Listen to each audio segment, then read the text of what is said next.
در مؤسسه دولتی کتابخانه ملی تاجیکستان رونمایی کتابنامه شرح حالی شاعر، نویسنده، روزنامه‌نگار و ترجمان تاجیک مجید سلیم برگزار گردید. در همایش مذکور عالمان و شاعران، نمایندگان واسطه‌های اخبار عامه، نزدیکان و پیوندان و علاقه‌مندان اثرهای نویسنده اشتراک نمودند. در افتتاح چهاربینی دایر به تحقیق و بررسی و تهیه دستورهای بیبلیوگرافی، کتاب‌های شرح حالی و دیگر نشریه‌های معلومات دهنده وابسته به شخصیت‌های معروف و مشهور جامعه کشور که از شمار وظیفه‌های کتابخانه ملی به حساب می‌روند ابراز نظر کرد. همچنین در جریان همایش برآمدکنندگان رونمایی و معرفی نمودن کتاب مذکور را در فضای ادبیات پدیده تازه و اقدام نیک و مفید ارزیابی نمودند.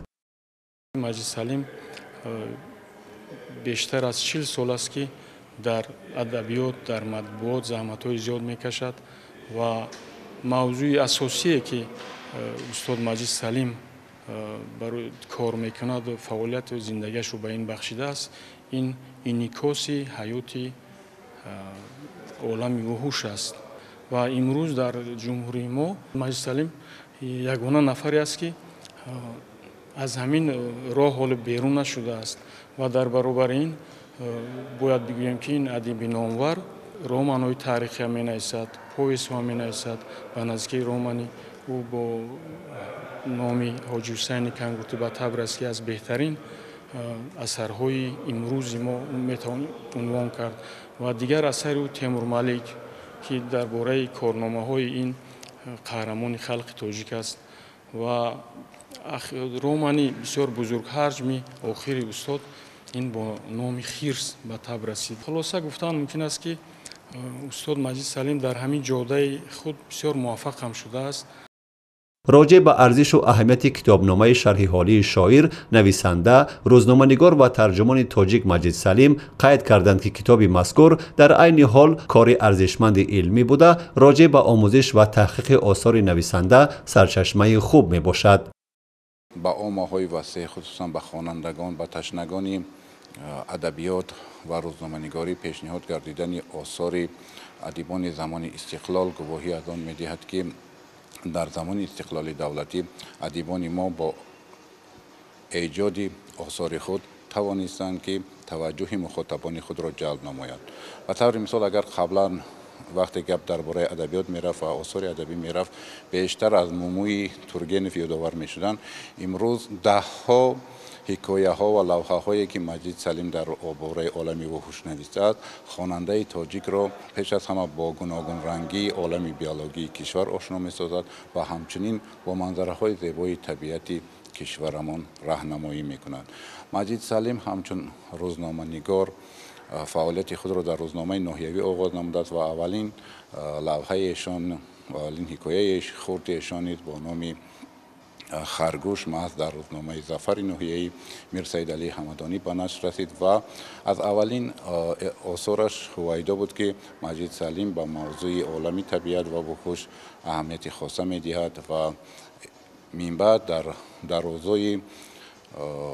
ایجاد ژورنالیستی و ادبیش مجید سلیم این موضوع را ترک نکرد بلکه بیشتر با آن مایل شد و با یک زبان بسیار فصیح با یک اسلوبی برای خود خاص برای خوانندگان ده ها حکایه و لوحه ها ایجاد نمود. گفته شد که مجید سلیم از شمار روزنامه‌نگاران و نویسندگان معروف کشور بوده، برنده جایزه ادبی به نام صدرالدین عینی و نامزد علم‌های فیلولوژی می باشد. تا به او هیچ روزنامه‌نگار و نویسنده در کشور به موضوع عالم حیوانات و پرندگان به طور وسیع و محبت بی اندازه روی نآورده بود. سالهای آخر ما می‌بینیم که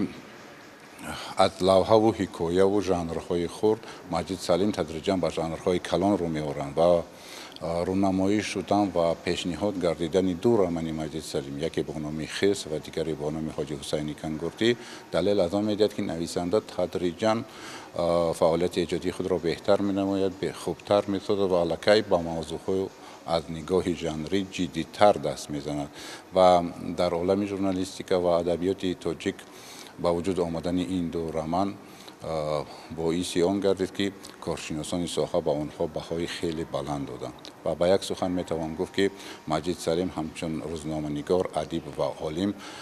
در هر شاخه فعالیت خود توانسته به کامیابی ها نائل گردد و عین زمان در بهترین لحظه های ایجادی خود قرار دارد و امکان دارد که باز ده‌ها کتاب ها و ده‌ها مواد نوی خود را برای خوانندگان زمان استقلال پیشنهاد سازد. مجید هم یک نویسنده خیلی پرکار است، هم ترجمان است، هم نویسنده طبیعت شناس است. در پوبلیسیستیک اجتماعی خیلی دستی بالا دارد. من موقع خودش رو در ادبیات یافته است. امروز در کتاب آشنایی راست گپ نویسنده ها، دانشمندان خیلی برجسته اهل علم درباره فعالیت مجید گپ زدن. ما هم از دهه یک